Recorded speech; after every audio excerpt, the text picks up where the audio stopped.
Moving onto a sailboat has opened up doors for us that we could have never accessed from land life. Travel being the most obvious, but not just any travel. We are visiting places we hadn't heard of, sometimes not until a day before we get there. Most places only accessible by boat. It's unnerving, adventurous, oftentimes a pain in the ass, but we've yet to say it wasn't worth it. Today, we'd like to welcome you into our private quarters, the uniquely small space we call home.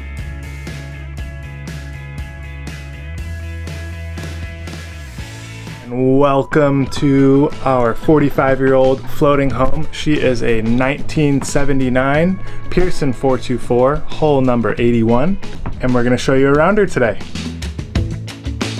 First things first, we would like to go over a little bit about why we picked this boat. We wanted to find the perfect balance between price and capability, more along the lines of finding something within our budget that was supremely capable at sea. We decided to go with Pearson because they are known for building well-built boats.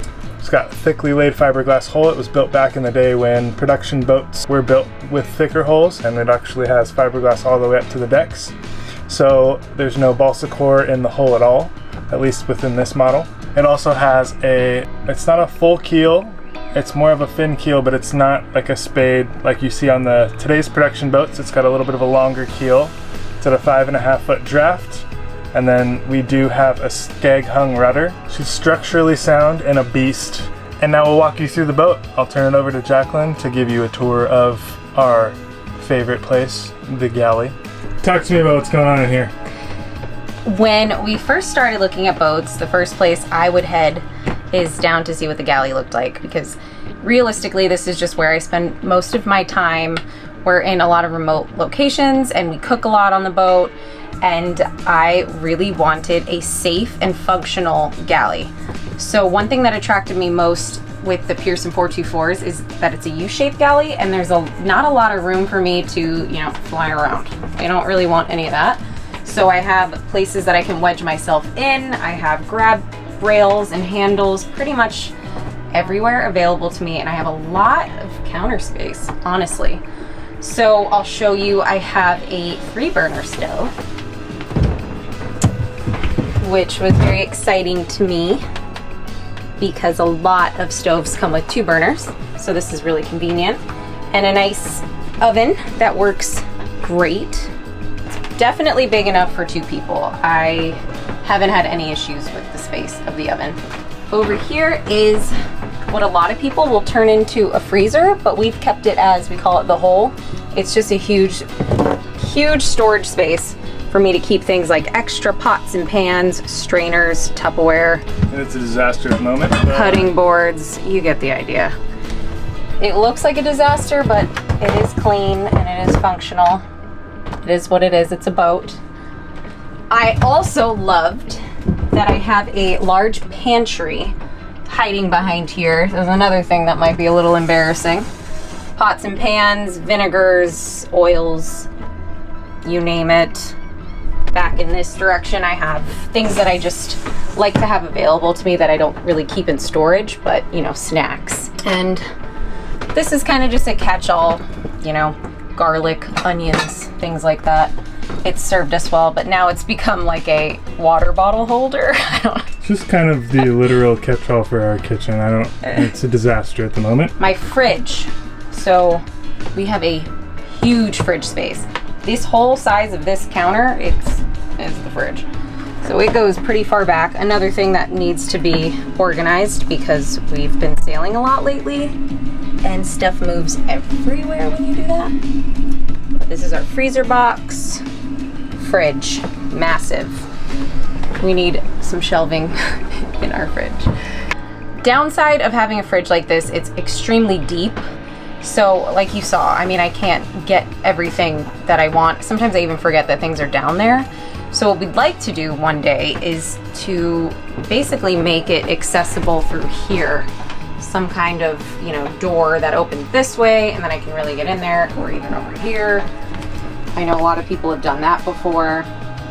And then we possibly might put a freezer section on this side. I've seen that on a lot of Pearson 424s. They'll do a fridge here and then a freezer back here, or they'll turn that little hole in the corner into a freezer. However, Yeah. I want to leave that the way it is in the corner and just kind of split this fridge up because it's so big. We don't need this much fridge space. Yeah. There was another boat that we saw, kind of more of a super yacht sailing boat, but it had a fridge, top loading and side loading, and then a separate freezer, all kind of connected into one system. It was obviously split for the fridge and freezer, but it was all kind of one system, and it was beautiful. And I think eventually down the road, that's something we would like to do, but right now, this is what we're working with. I'd rather have more space than less space, so it's a good boy. When we moved onto the boat, there was actually not even a door here, so Tanner put on these hatches, and we made this cute little, chalkboard. We cut up a chalkboard, glued it in there, and then now it is where this is also embarrassing, where we keep our plates and things like that. We've been kind of rocking and rolling all day, so it's normally, those are stacked a little bit nicer, but right now it's a little messy. Yeah, but it's funny, the things you can do, like this is a piece of chalkboard cut up, little Velcro, and you have a door. Hinges from Amazon. So we've turned the chalkboard at the moment into a vision board, and this is our main goal right now, is 100K subscribers by next year. So if you would like to help us with that, it would mean the world to us if you would hit that subscribe button down below, just saying. Also on the vision board is where we keep our little notes to ourselves. So PFS is for port, forward, and starboard. These are our water tanks. We don't have a way to know how much water is in each tank. We just kind of guesstimate.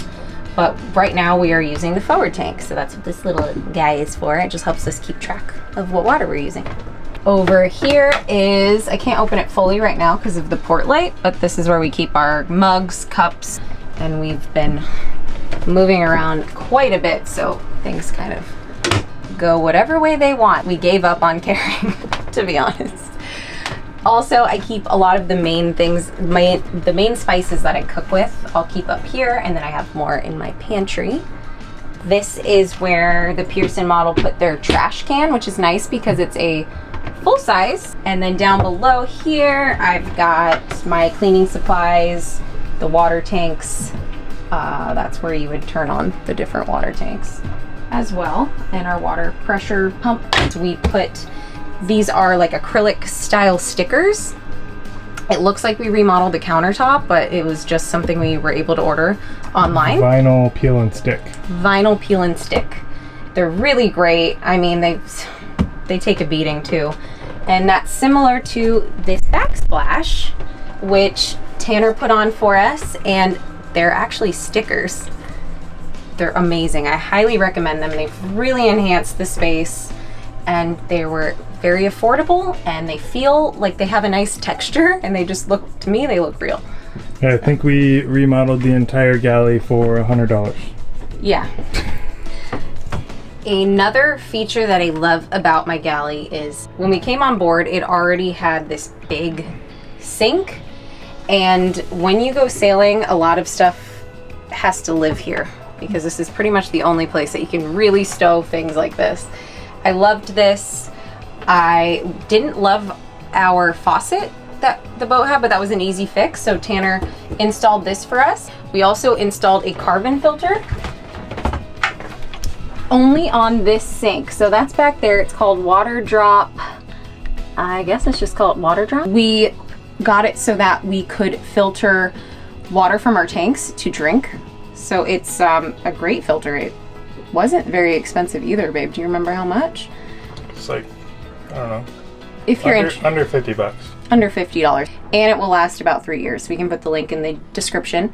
It's just a great way for us to have drinking water from our tanks at any time. So that's my little space. This is where I spend a lot of my time, and I love it.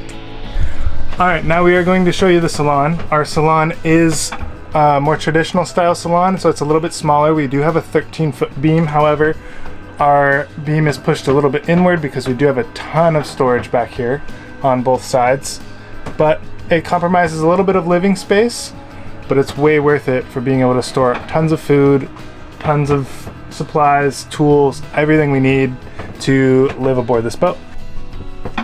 In this model, in this salon, in the Pearson 424, the first thing we noticed was the keel stepped mast, which, yes, we have to walk around a mast all day long.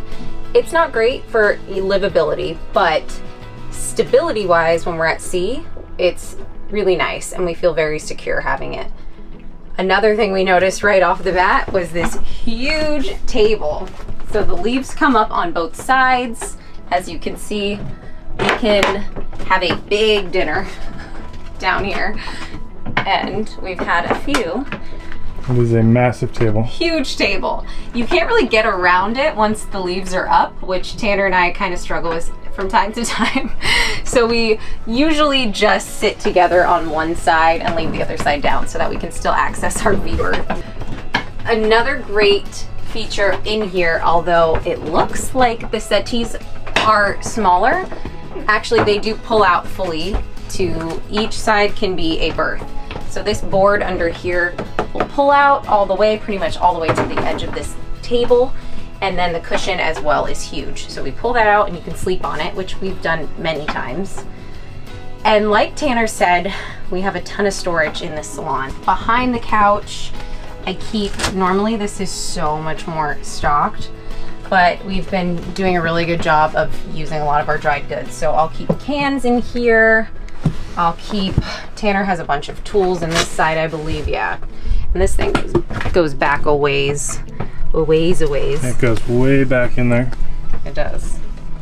Lots of tools and things like that in here. Again, very deep. All of our gloves, all of our work towels, pretty much just regular household items, I guess you would say. As well in here, like our, you know, trash bags, laundry detergent. On this side, one of our favorite parts of the boat, our bar. So it's really deep. Don't judge us, it's a mess. But we keep all of our bottles of alcohol, wine, extra olives, and then we have our shopping bags stuffed in there so that the bottles don't clink together and break. And it's the same side.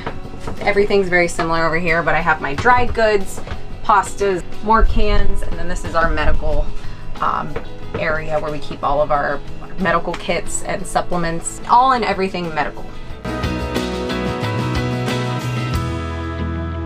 And over here, we have umbrellas hiding.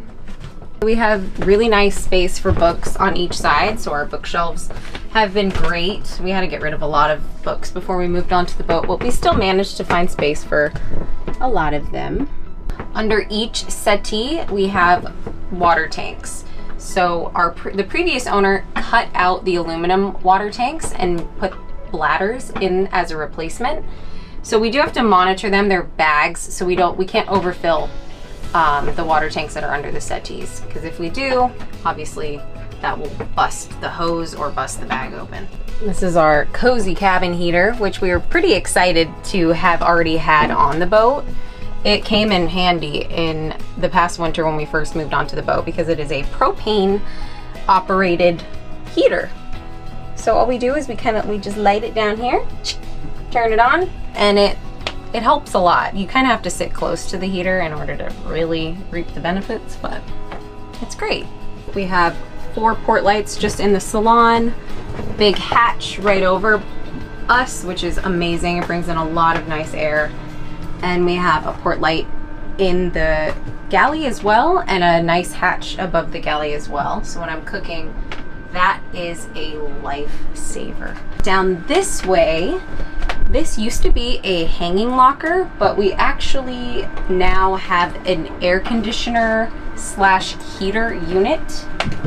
Granted, this is not a system we can hardly ever use because we have to be connected to shore power in order to use it. So we'd have to be at a marina, which we are very, very rarely at a marina. So the air conditioner or heater is a treat when we do pull up to a dock, I suppose, and they have shore power.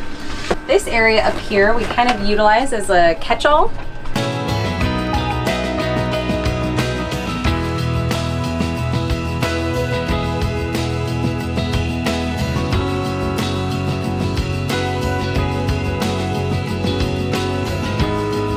just keep a lot of our extra shoes or just daily wear shoes over here.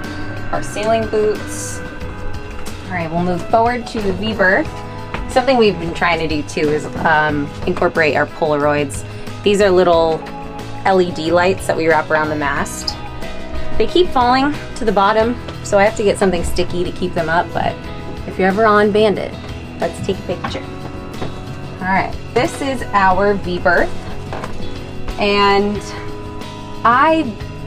making a bed on a boat is one of the most irritating things. If you know, you know. This is pretty much how I make the bed. I just organize it. But it is a nice size V-berth. We love the size. It is a king size mattress across, obviously not that way, and it curves into the V. That's our anchor locker right there. And we have a nice little mattress cover on it. Just a comfortable bed. The only downside is, you know, you have to like kind of jump in, jump into the bed. But I'll show you the size for reference. Oh, I'm gonna hit my head. So for reference, it's nice and big. I can stretch my arms all the way across. And I have this amazing ventilation from the hatch above me. It's a great bed. And while I'm up here, I'll show you where we keep most of our clothing. These are packing blocks.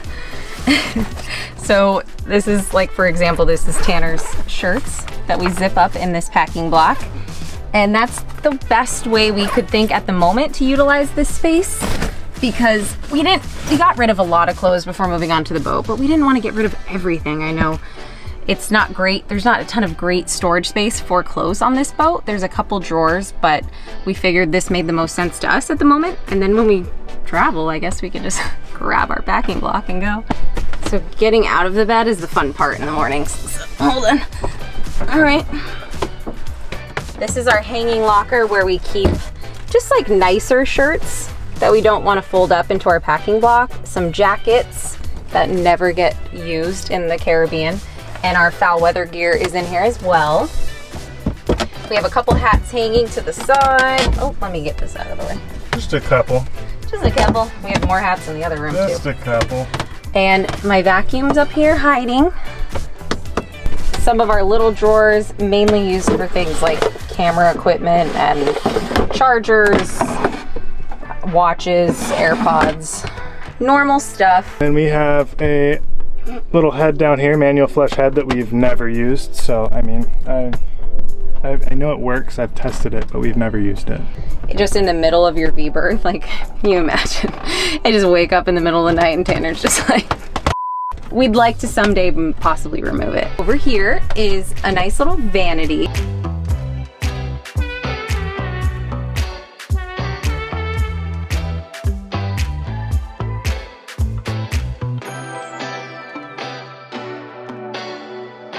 I will now show you our head, the head that we do use.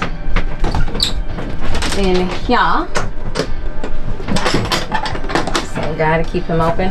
It's not like the most exciting place on earth, but we're very happy about it because we have a stand-up shower, which is glorious. Which has been glorious, yes. We don't have to get the whole, they call it a wet head if you have just a regular, you know, shower hose on top of your toilet. We have a normal size household toilet, which is great, and good storage. That's really about it. There's not like a ton to see in here, but it's a head. It's a head. But we're really happy with the stand-up shower. That's a great part of the model in the Pearson.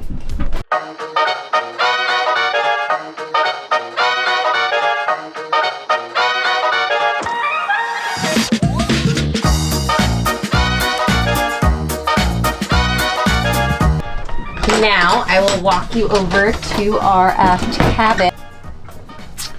Welcome to the aft cabin. This is my man cave, the captain's quarters. We have the engine back here, the nav station behind Jacqueline, and the electronics, all of the fun safety stuff, VHF, everything. It's actually quite spacious back here because the engine is further aft than it would normally be on a boat like this. It is a V drive, so that means the engine is mounted backwards, and there's a shaft that goes from the engine. Well, it goes to the engine, transmission, and then the shaft that goes from that to the V drive down here, which redirects it back out to where the prop is, and so it's kind of just like a V. Nice engine access right here. This whole thing lifts off, and then this piece comes out, and then you have full 360 encompassing access to the engine, which is nice. You can take this backing plate off as well. We use this as storage at the moment. We have all of our towels and stuff in here. Keep random storage. We got storage throughout all these cabinets. They're actually pretty deep. Come take a look. This one is currently empty. It's our beer storage. We are out. It goes in here and goes all the way forward, so it's super deep, which is awesome. And all these are pretty deep as well. Double berth. There's storage completely underneath all of this. This is where our water heater actually is. We got engine parts, boat parts, backup everything underneath here, so that way it's easy access, quick access to the engine, as well as the nav station on this side.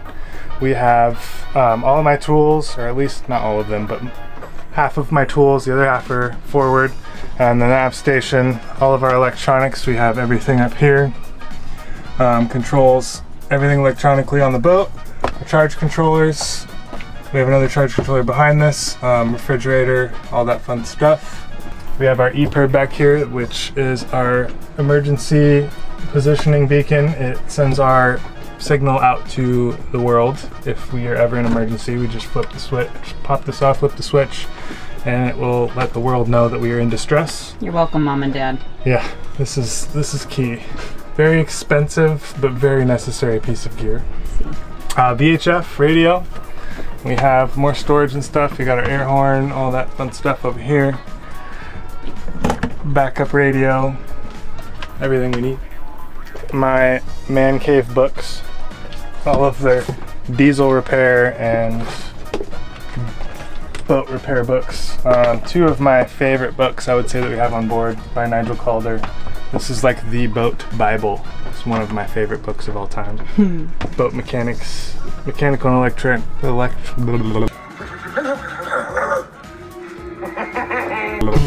boat mechanical and electronic manual. It's a mouthful.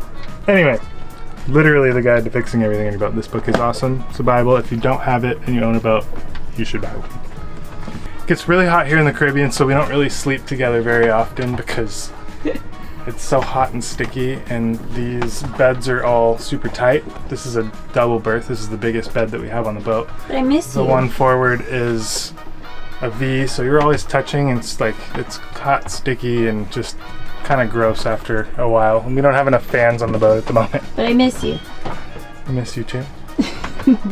One of the most unique parts of the boat that we loved when we first saw it is this second companionway, and we still love it to this day because it is such a great access point to both the galley and the salon if we do some grocery shopping. And it gives a little privacy, so guests would have access to the deck as well without having to go through our aft cabin. So it's just a good spot and great extra ventilation. We love it. Well, that about wraps up our boat tour video for the interior. We really appreciate you joining. If you like this video, please like, subscribe, and comment down below. We will be doing an exterior video in the future. Thank you for being here. We love you guys. Love you guys. See ya.